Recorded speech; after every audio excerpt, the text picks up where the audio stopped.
One of the primary goals for the Hubble Space Telescope when it was launched was to refine the measurement of the rate of the expansion of the universe, and Hubble has done that marvelously for us.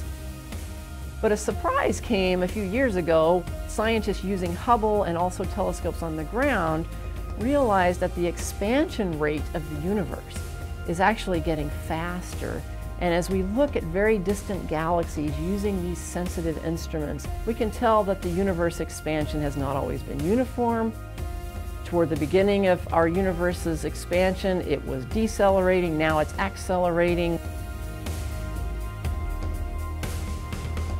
So Hubble is now being used to refine even further that expansion rate of the universe, and trying to compare that to what might be predicted from looking at other measurements of the universe with other telescopes.